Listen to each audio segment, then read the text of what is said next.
वाह वाह, क्या बात है जियो बहादुर। अरे गवाना करा के सोया बोन गइला सहरी, अरे गवाना करा के सोया बोन गइला सहरी, साल भर पे एक बेर आइल करो, घरे आइल करो, घरे आइल करो। ए जी सुनी ना, अरे सीजनी फल खाइल करा, सीजनी फल खाइल करा।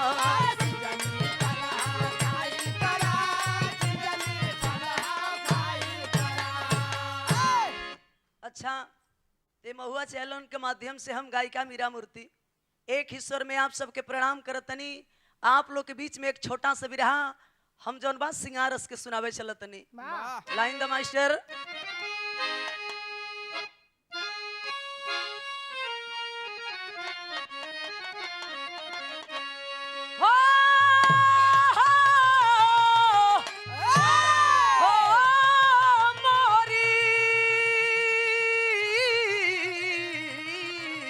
सवरिया भोले बाबा जोगिया हो रहा,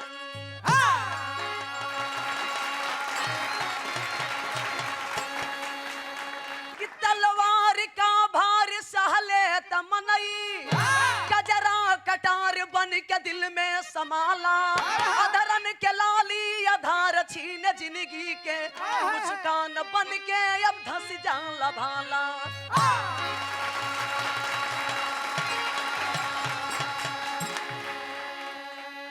एक लाइन छोटा सा गीत दिहल गई बिरहा के माध्यम से, कैसे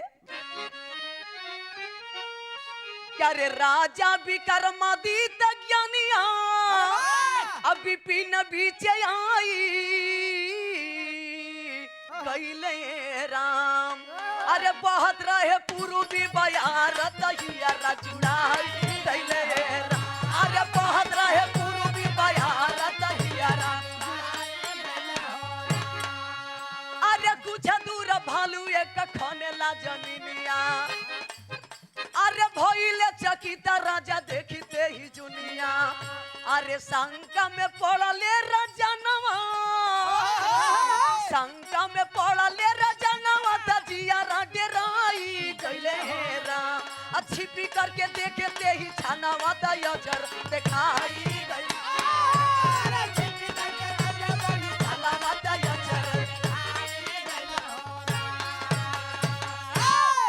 बाबूजी यो समय के बाद पर जौना समय राजा विक्रमादित्य एक दिन जंगल की ओर जात रहलन। आ जब जंगल की ओर जात रहलन तो देखलन कि एगो खूब बरियार भालू बैठ के जौन बात जमीन खोला था, देख के राजा विक्रमादित्य डेरा जात हवन। आ जब डेरा गेलन तो झाड़ी के पास छिप के लगलन वो भलुइया के सब जौन बा करतूत देखे। आ जब देखे लगलन तो भलुइया कैलस का एकलन गीत लग गई,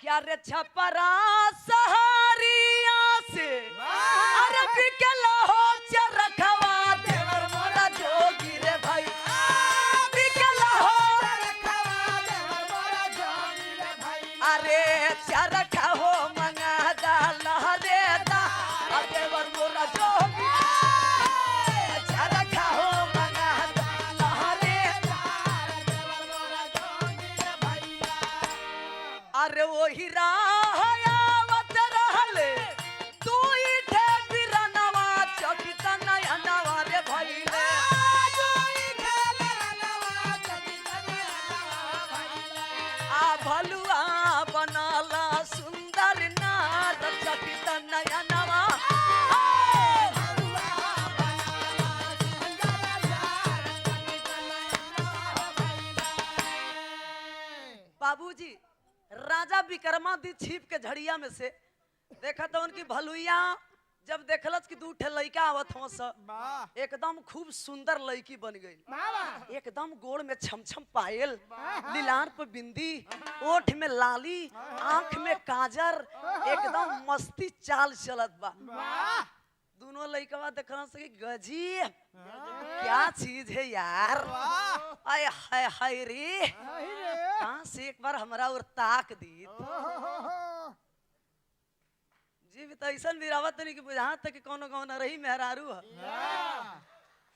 दोनों भाई रहलन अपने में विचार करत हवन, तब तक ले वो औरतिया करीब आ गई। आ जब करीब आ गई तो छोटका और ताके तो छोटका के आंख मार दे, अब बड़का और ताके तो बड़का के आंख मार दे। छोटका सोचे कि हमारा कहीं पसंद करतिया, बड़का सोचे कि हमारा के यही में भैया छोटका भैया कहलस कि भैया होशियार हो जा, ई तोहरा के नाई हमरा के चाहेले। वो कहलस कि बस बस बस बस बंद कर, ई तोहरा के नाई हमरा के चाहेले। ए भैया यही में छोटका समझावे लगल बड़का के। एक लाइन गीत दिहल गईल, अरे बदना मोहका जरवा बदना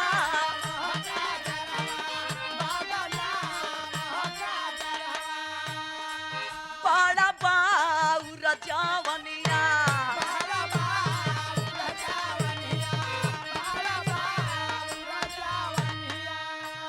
ए भैया हई देखा दोनों भाई जौन बा आपस में बात करत होन। अब तब तक ले फिर जौन बा मेहरारू दूसरा का आंख मार देत बे। आ जब आंख मरलस तो छोटका समझावे लगल बड़का के। एक लाइन गीत लग गई,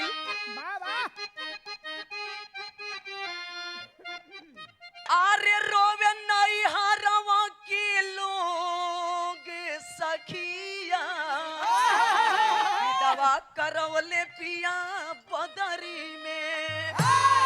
छोटका कलश की भैया अबो से जौन बात छेतला भाई एगो मेहरारू के चलते ही अपना भाई के तू ऐसा ऐसा बात करत हो समझावत बका भैया ई मेहरारू के चक्कर में अगर पड़ब तो हमरो के आंख मारतिया तोहरो के आंख मारतिया, आई तोहरा के ना ज्यादा चाहतिया हमरा के।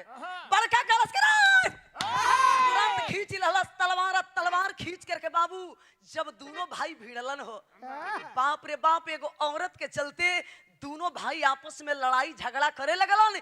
यहाँ तक जब एक दूसरे पर वह दोनों भाई तलवार उठा करके पड़ते हैं बाबू, दोनों भाई आपस में कट करके इस दुनिया को छोड़ करके चल बसे। बाकी वो औरतिया कैलस का, अरे नागिना बना लगते ही बार मोहनिया, नागिना बना लगते ही बार मोहनिया, डुबकी लगावे लागल पनिया में।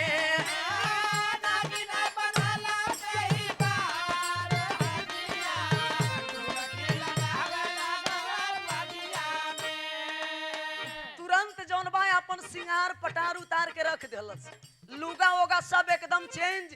वो औरत से जौन बा तुरंत नागिन बन गई। आ नागिन बन के कैलस का ये दिल गई रही के भाव, अरे नागिना बनल थे बार मोहनिया, डुबकी लगावे लागल पनिया में। नैया पर चढ़ के आवती रहल नरी नारी,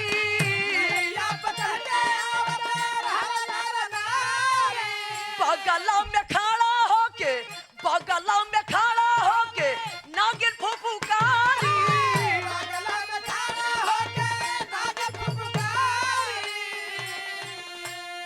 अरे लोगवा करेला हाहाकार मोहनिया, लोगवा करेला हाहाकार मोहनिया, डुबकी लगावे लागल पनिया में।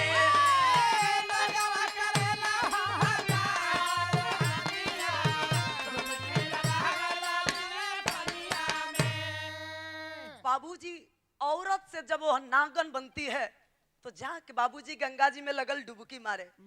आज जब डुबकी मारे लगल राजा विक्रमादित्य तो झड़िया के पास से देखत हवन कि अब ई का करेले।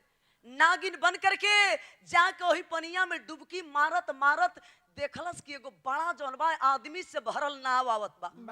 आ जब नैया के देखलस तो वही नैया के बगल में खड़ा होके लगल नागिन फुफकारे। आज जब फुफकारे लगले भैया तो जितना ओमे आदमी सवार रहलन ओ नागिन के डर से जब ए आरी से ओ आरी भइलन, नैया करवट गइल, आदमी मर गइलन। ए बाबू आज जब मर गइलन तो वही समय उ नागिन जौन बिया साधु के रूप बना लेहलस। आ जब साधु बन गइल तो भइल का मास्टर, अरे छलकारी काहे तू बनला पुजारी, अरे छलकारी काहे तू बनला पुजारी, छिपला भेदवा आज देबऊ घारी, छिपला भेदवा आज विक्रमादित्य देख रहे हैं, तुरंत ही जौन बा नागिन से बन गई साधु, जाए के वही साधु जी के लगे कहलन कि का हो, ऊपर से राम राम भीतर में आई कंठी डोलावत हवा, तोहरे चलते वो दोनों लइकन के जान चल गई, तोहरे चलते नाई पर जितना लोग सवार रहलन वो चल गईलन। अब बतावा ही कंठी धारण कैले, बड़ाई गेरुआ वस्त्र धारण कैले हवा, कंठी माला डोलावा तड़ साधु बन के अब केकर जान लेवा। साधु बाबूजी हाथ जोड़ करके राजा विक्रमादित्य से लगल कहे का, अरे गुस्सा में राजा उठा लिया बनावा, हाथ जोड़ी साधु बोला दे ही छनावा, अरे चिन्हबू पर हमरा के अखिया पसारी, छिपल भेदवा या देबऊ घारी। हे राजा हम का हई, हम बतावल नहीं चाहत बा कि यहाँ पे भेद के जानल चाहत है, तो सुनी हमार नाम काहू बतावे लगल, अरे काल बली हमारा के जाने जहानावा, होला जेकर जैसे जग में मरनावा, अरे धाई वह रूप देली उनके मारी, छिपल भेदवा या जदीब घारी। हमार नाम है काल बली। और औरतिया के बात कहतनी तो वही औरत के चलते वो दोनों भाई के मौत लिखा हुए, और नागिन के चलते जितना वो नैया में सवार लोग रहलन वो लोग पानी में डूब के मौत रहुए, उदाहरण कईनी है। अब साधु के रूप बनौले बनी, आगे चल के औ केहू के जौन बा खत्म करे वाला बनी। राजा विक्रमादित्य हाथ जोड़ लेते हैं, बाबूजी साधु कहलन कि बोला बोला, और आगे बढ़ाई की जान गईला हमारा नाम काल बली है। बताते हैं, बताने के बाद वो साधु बाबा करते हैं क्या बाबू, लास्ट लाइन में कहना है, अरे गुरु और गणेश राम लाल के चमनावा, और राम निवास चंद्रिका बीर तरह से नयनावा, अरे मेरा मूर्ति रहिया निहारी, छिपल भेदवा आजा देबऊ घारी।